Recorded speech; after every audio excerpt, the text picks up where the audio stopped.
Hi everyone, this is Shelby with Quest, and thank you for joining us for Quest Forum Digital Event JD Edwards Week. Our session today is the incredible automated testing journey from World to E1 at Tanimura and Antle. Our speakers today are Becky from Tanimura and Antle, as well as Todd and Doug from I Learned ERP. I've got just a few housekeeping notes to go over before we get started. All attendee lines are in mute and will stay in mute throughout the presentation. So if you do have any questions, please put those into the questions drop-down box on your GoToWebinar panel, and we'll answer those at the end of the session. This session is being recorded, and it will be uploaded to the Quest content library, and all attendees will receive an email when that is available. So at this time, I'll pass things over to Doug, who will get things started.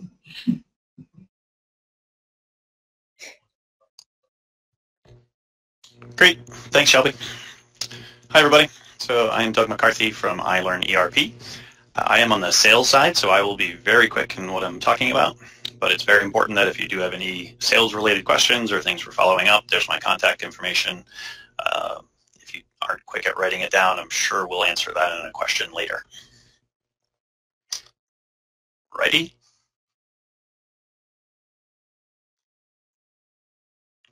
Jump to the next slide if you guys do.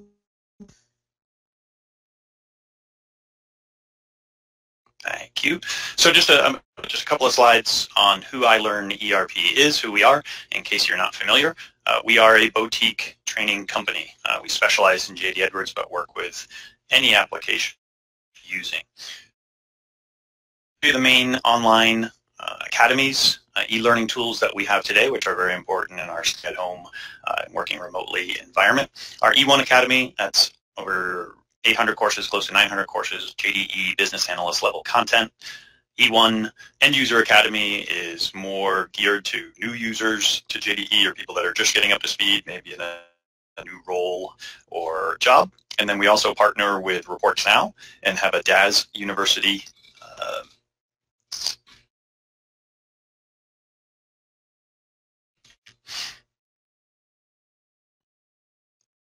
next slide, if you would.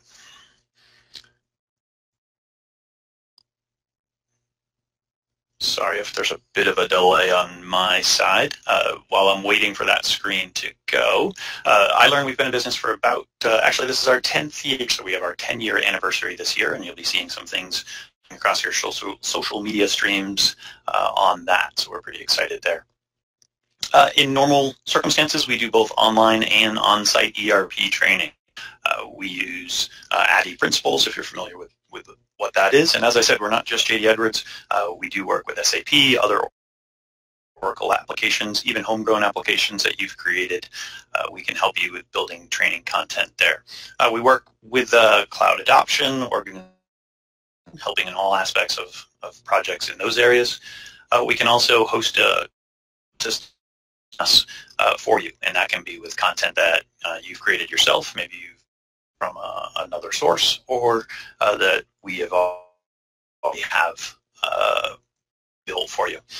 And then our history goes back many years with UPK, so we do help in that regards, as UPK has been sunsetted by Oracle, so a lot of people are looking for replacement tools, or maybe just some expertise in how to move forward in that space, so we're happy to do with that as well. Next slide.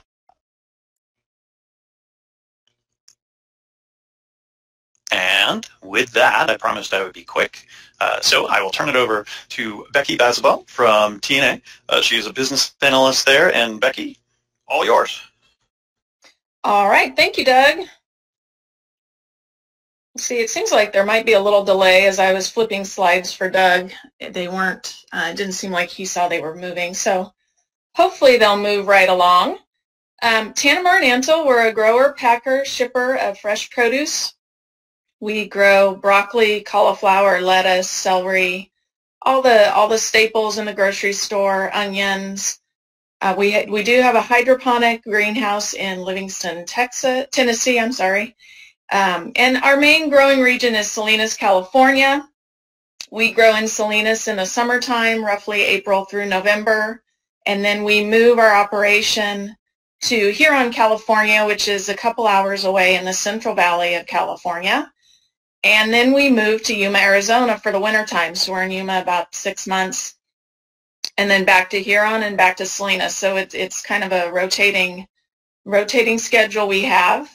And Hollister, California is where we have an onion operation. So we grow green onion, red onion, yellow onion, and also grow those in Yuma in the springtime and the fall. We farm about 40,000 acres. We are vertically integrated, so we are the grower. We harvest. We have our own harvest crews, cooler, and distribution of our product. And 14% of our employees are family members. So 14% of our employees have been with us for over 20 years.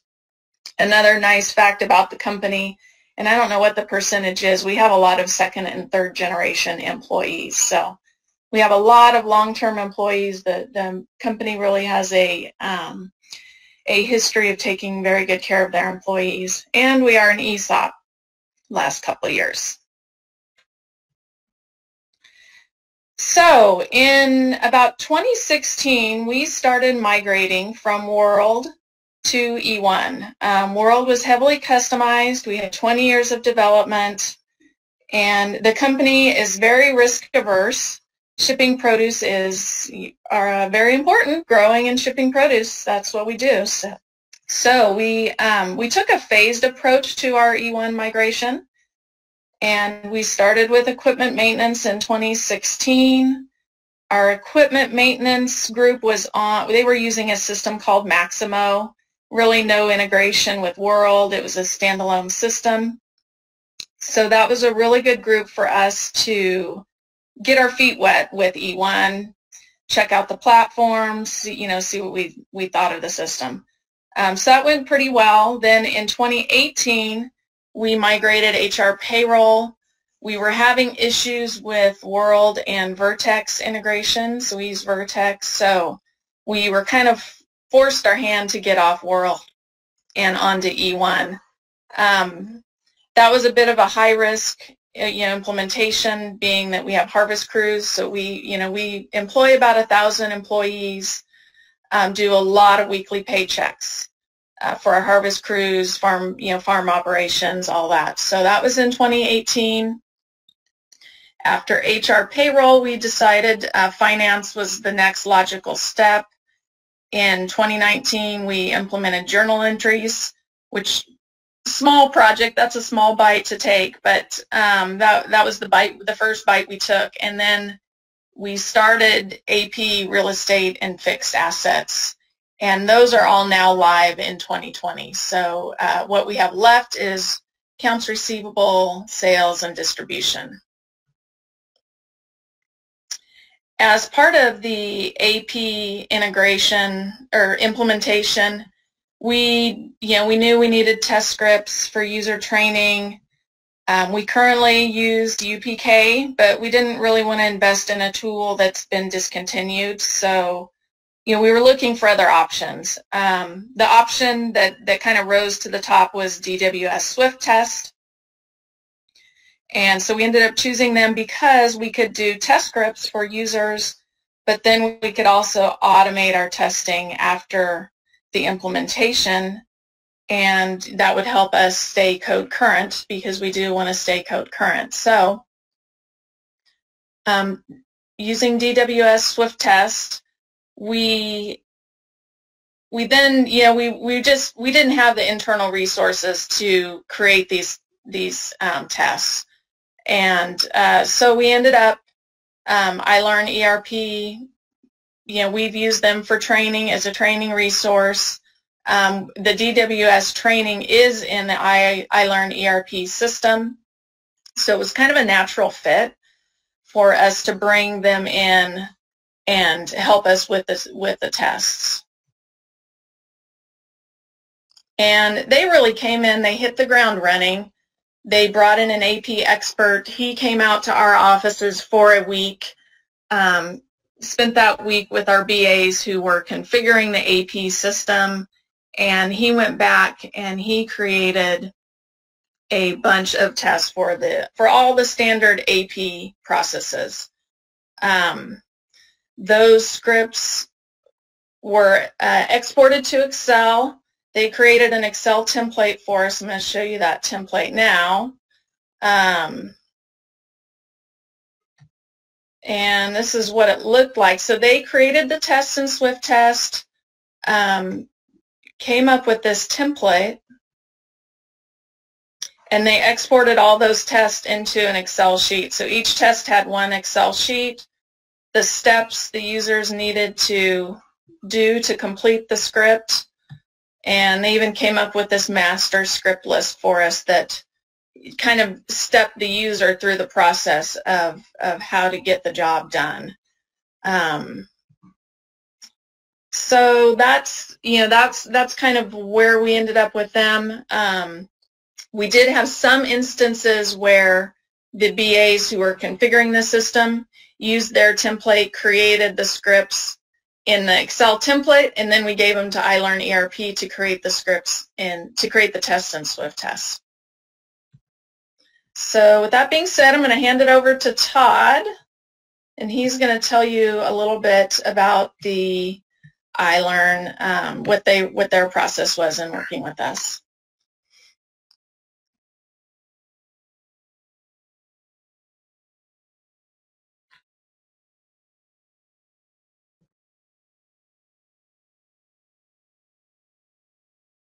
All right, can you hear me now?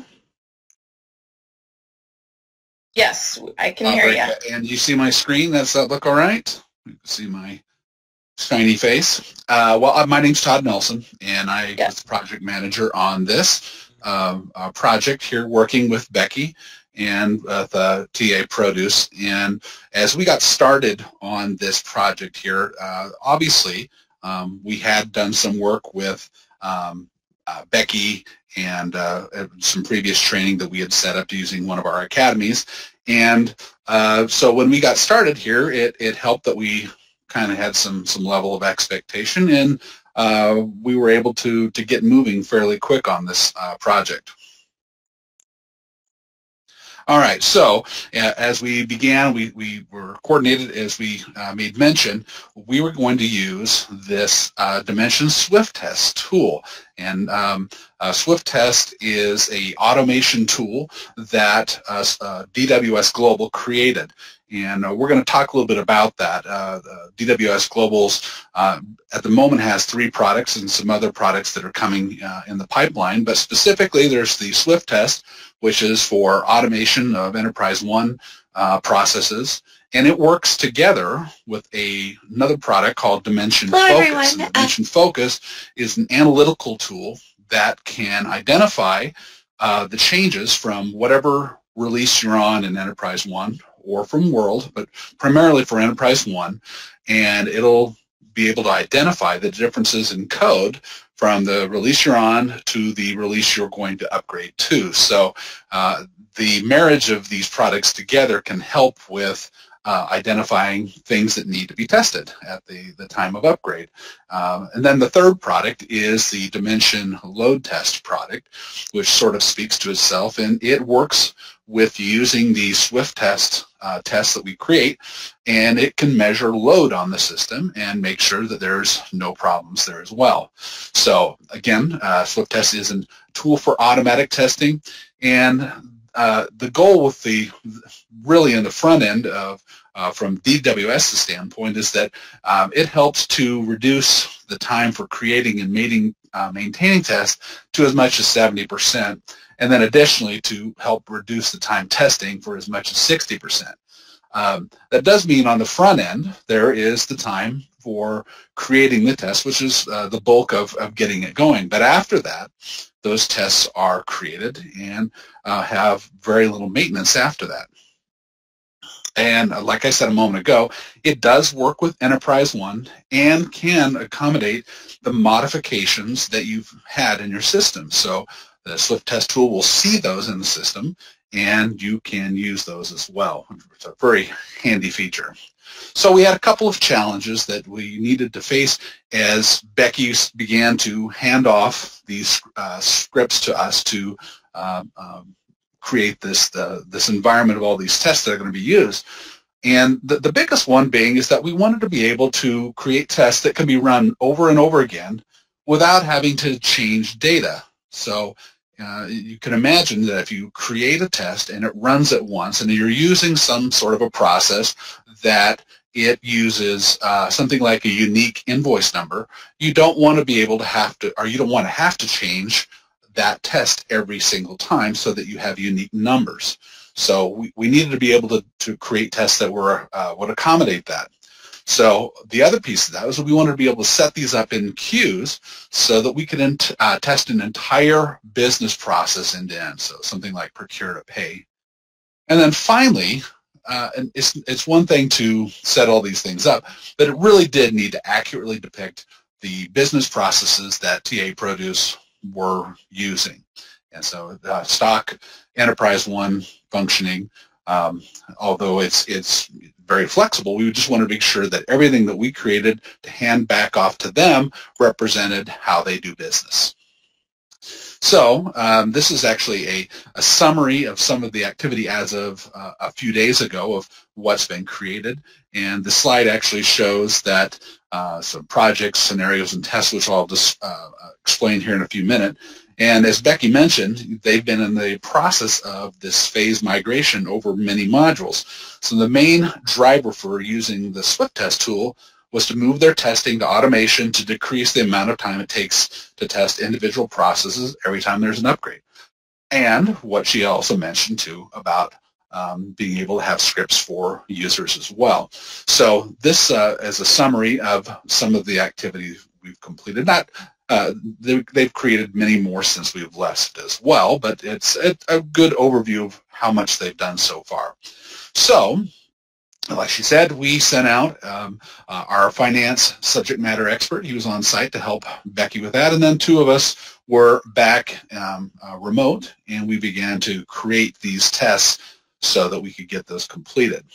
As I mentioned, this is actually a copy of one of the Excel scripts that we had that we began with, and we would take this and turn it into a test inside of Swift Test, and then it would look a bit different after it was done. So as it looks in here, you can see it a step-by-step part of it. It shows where the location of wherever the application is being used, has some very broad pieces of entering in specific information, and then also it has some sample data there as well. So afterwards, the script that looked like this would turn into this. I'll wait a second because I know there's a delay. Then make sure you're seeing this. So this test would look a little bit different when it was put into Swift Test in terms of how it would actually speak to Enterprise One to actually execute that script accurately. And so these were the types of tests that we began to create. And as Becky mentioned a moment ago as well, you can see that this is a summary of all of the content that we had as it was set up here. So you can see that on the left side it talks about a scenario. So we needed to create on the very front end the ability to have our projects organized in such a way that we could keep track of them. If there were specific types of processes within there, they would become what was called scenarios. And then inside of scenarios, we would have various tests. So this is how they're kind of sub-categorized on this summary spreadsheet. So we're going to take a look here, and this is inside of Swift Test, and you can see on the left side that this is where we added the projects. We began to structure all of the various projects or modules that we were going to be developing here. And so as we put those in under each one of these, then we would also add specific types of scenarios.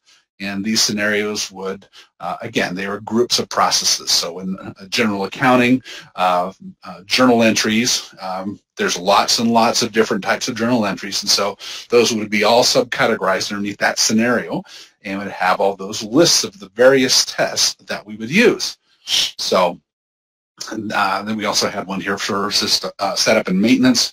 And so it it gave us the ability to group these things into logical areas that we could manage and maintain. So we'll go ahead and move on from here.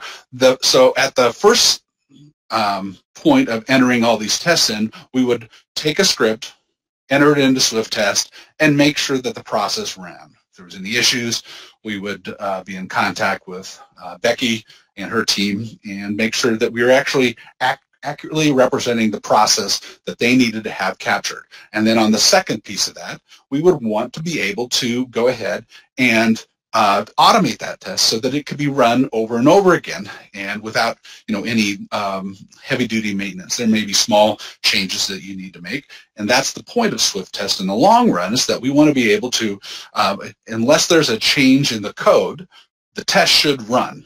And so we needed to be able to take the tests that we've created and then automate them so they would be able to be repeated. All right, so data really became the key to running our tests as we got going on this. And the notion of fresh data, or what we would call acceptable data, usable data, was really the big thing that we needed to be able to have access to. And so that was really one of the big challenges that we needed to overcome, is how best to do that so that these tests would run repeatedly. And we would do that in one of two ways. First, we would add steps within a given test that we've created, which we could inquire on that usable data. And those would just be added on the front end of a test, so when the test ran, it would use something that we wouldn't run into problems with. The second way we did that was using a repository that was populated with that usable data as well. And we'll talk a little bit more about that. So, again, what does this fresh data or usable data mean? Again, it means that it's something that would give us unique invoice numbers, receipt numbers, any unique number there where we would run into any duplicate error issues if a specific process was run again and again. So we would do things such as inquiring on things like a status of an order. If we needed to test something on a specific status, or again, if we were using an invoice number, we wanted to be able to have something that's not been processed prior. So we would begin by adding steps at the beginning of these tests that would inquire on relevant orders, invoices, etc. And then we would go ahead and run the test that we created. And so we would use things such as specific data here, such as line type, order type, the date range, order status. Any of those things would be very, very helpful for us to be able to narrow down the types of things we need to run tests on a regular basis. Now, this inquiry method had some complications too, because unless we were really specific, and if we were too narrow or too broad in our search, we may pull back information that maybe might run on the front end of an entire process flow of tests, but at the back end, it may run into problems for various reasons. So the second method we would use to go ahead and find relevant information was to use what's called the repository data store. And the repository data store is a warehouse, so to speak, inside of SwiftTest, and it would store all kinds of information that we would use about the test that we were going to run. And there would be multiple types of repositories. There wasn't just one. So we had them set up and organized by a specific naming criteria, and they were related to the tests that we were running. And what that gave us is the ability to store information that could be used on a regular basis for that specific process. And what the repository would do is not just store information and pull that information into Enterprise One when the tests run, but it would also take information from Enterprise One and store it back to this repository. So the beauty of doing this is that gives us the ability to create our tests and leave them alone, and again, not have to maintain them. And the only thing that periodically we might need to do would be to replace the data inside of this repository so that it would continue to run as necessary. So very useful tool, but a little bit time consuming on the front end for sure. So along with that, so we've gone through the process of creating our tests, for them and made sure that they all worked. Then we automated them using these methods of either inquiring on good data to run the test or using the repository. And once those were all running the way we wanted them to, we needed to also have the ability to turn these into process flows in specific areas. Not all areas, but we did that on some of the distribution processes. They have an area which they called cart and yard, and it had some distribution processes such as inventory processes, procurement, and they needed to be run in a specific order. And we also did some development of capital asset management processes, and that proved to be pretty challenging to make sure that depending on the type of process they were running, that it would run all of the processes from beginning to end. So in creating this process flow, we would create our tests and we would put them into these test queues. And these test queues would go ahead and they would execute a specific test. And as it did that, on the front end of, let's say we're running the first test in this list of 7 tests here, it would go ahead, it would pull in information from the repository data store, use that to go ahead and create stock parts, and at the conclusion of that test, it would store whatever information was created by the system back into the repository and then pass that information on to the next test. So this test queue could just kick off inside of Enterprise One and run all of these tests and update the information as it went, and we could see an accurate representation of how our capital asset management system, our processes worked. And again, this is an example of how that worked. In this slide, actually, this is going to show you sort of how one of these tests would work. And so this is just an example of one of the tests that we created within inventory testing. And we would go ahead and after this test was set up, we would go ahead and execute the test so that we could see if it would run beginning to end the way that we would hope. And so as soon, excuse me, as soon as you would execute the test, it would go ahead and inquire on the environment that we were going to use. In this case was the prototype environment, and it would log us into the environment. And this is not sped up. This is actually real time how it's executing this test right now. And with that, it would navigate to the application that we need to take it to, go ahead and do the necessary steps for adding a record, pulling in that information, and in the instance of this, it's actually pulling information from the repository so that it'll go ahead and do this entire process beginning to end. So you can see it's populating all the fields as it goes, and all the actions that were set up in the test are showing on the right. So very, very useful down the road in our upgrade process. So once it's done with loading all the information, populating the grid with all the data it needs, it's going to go ahead and accept the order. It'll store the information. Information such, in this case, might be the document number for the transfer that happened. If you needed to do a reversal, you might want to be able to pull that information back in. If that's a process that they needed to go ahead and make sure it works correctly, they want to have that information as well. And at the end of this process, it'll go ahead, close the program, and log out of E1. So very, very slick the way that it can go ahead and do what we want it to do on that. All right, so there it is, and it's logged out.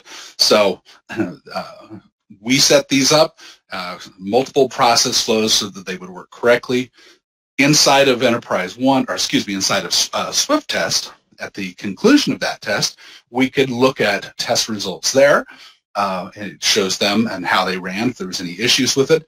And also when we run those tests, and there's actually 2 ways that we ran tests. Most of the time we would run what would be called an unofficial test. But when we're actually doing the real testing to evaluate if the system's working properly, we ran an official test and executed that test. At each step, it would go ahead and capture those processes with screen prints and show the steps that were necessary for each step of the test, and that information would be uploaded to the hub. And the hub is in the cloud, it's from DWS, and they maintain it, And it's the place that we can go out here and we can take a look in summary view of what our test did, each of the projects. And so kind of gives us a summary of all the things that we're looking at here. And in this instance, if we arrow down on that page, it shows us the list of all the different projects or modules that we had set up. You can see that there are multiple scenarios under most of these areas. And it shows the numbers of tests for each of those areas.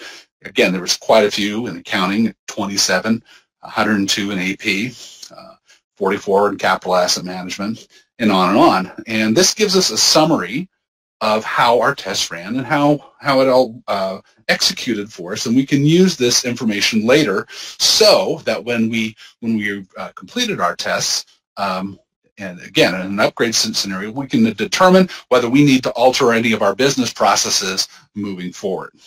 Okay. The other piece of this, at the very bottom of this page, again, it gives us that same summary I showed earlier in the presentation. It also gives us the ability on this page, and this is what we had used early on in our setup and testing for TA Produce, was the ability to take those processes that were captured and export them. And that's what we would use. We exported those into Excel, and then it showed an accurate script that we could hand off to the users, and they used that for various reasons. Some was for testing, some was for their users, but it was an ability to, on both sides, to both capture the process, test the system, and be able to hand it off to someone to make sure that the process is actually accurate as needed for them. So the hub is our central point for looking at that and evaluating that. The other piece of this that's usually can be used along with this is, you can see on the left side where it says Dimension Hub, right above that is the Focus module, and that's the module that you can use along with SwiftTest to identify the differences between your existing system and the system that you're upgrading to identify what you need to test, thereby eliminating a lot of time of testing things that don't need to be tested necessarily. So that's really the front and back end of what we've done here. And what we were expecting to see through this was that we would have a setup of all the modules, and each would be automated, and then we would also be able to have a snapshot of when all the tests are running at one point in time, and at the next upgrade we'd be able to identify where the code changes were and see if they still run correctly, and if we need to address any problems or modify any processes in the test, we could do that and save a significant amount of time. So, and I already mentioned the use of Dimension Focus as well. So at that point, hand this back to Becky, and she can kind of describe the very back end of this on how that all went for us. So I am going to share this back to you, Becky. All right, there we go. Okay. There we go. All right, well, Todd did a great job of describing what they did for us. It was really, I know it was a lot of work on their end, and I think some of the challenges were, for them, probably getting good data from me, because I was pretty, I was neck deep in an implementation and user training and working through bugs. So it was,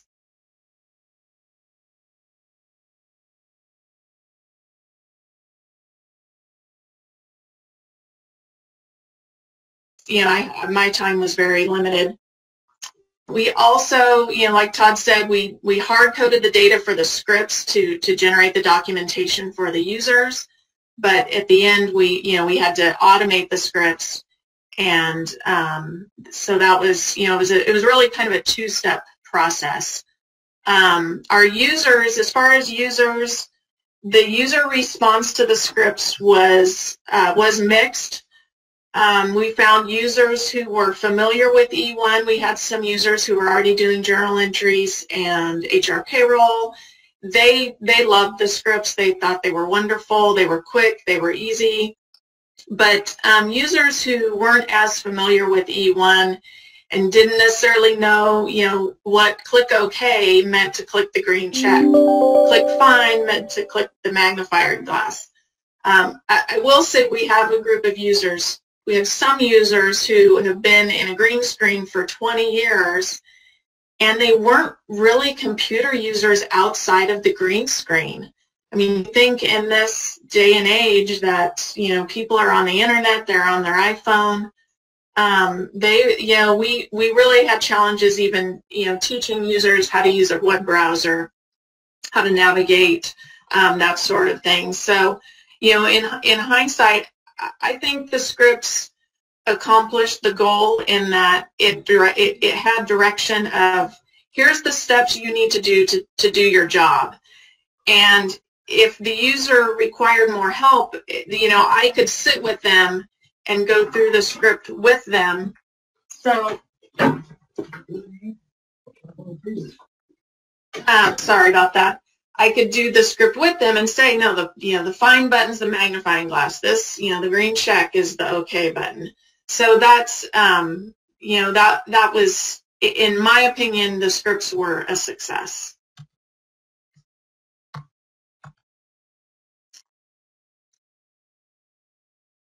I think I kind of went over the scripts and the user acceptance of the scripts. The good news is now we have automated scripts for some of our areas. With the help of Todd, they were able to get scripts automated for our carton yard, for our CAN, that's our equipment maintenance. The fixed asset scripts are started. We have standalone scripts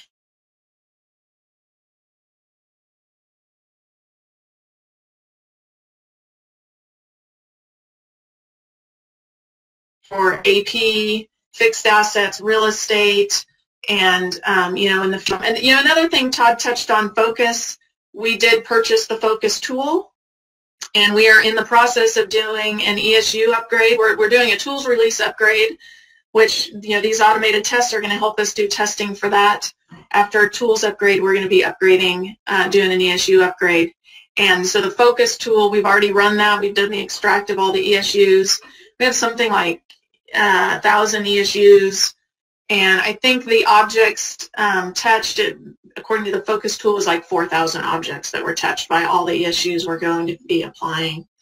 So I think the Focus tool and the Swift test is going to help us with that immensely. That's all I had to say. So I will pass it back to Shelby. Great, thank you, Becky. We haven't had any questions come in so far, so just a reminder to everyone, if you do have any questions, please put those into the questions drop-down box on your GoToWebinar panel. And just while we wait for maybe some of those to come in, I just wanted to remind everyone that we have some great Questopoly prizes up for grabs, courtesy of our amazing partners. We've got things like Amazon gift cards, Ring doorbells, and I know the I Learned ERP team we've got on the call is giving away a pair of Apple AirPods Pro. So to be eligible to win, you just have to log into either the mobile app or the online planner during the virtual show floor hours, which are from 3:45 to 5 p.m. Eastern today.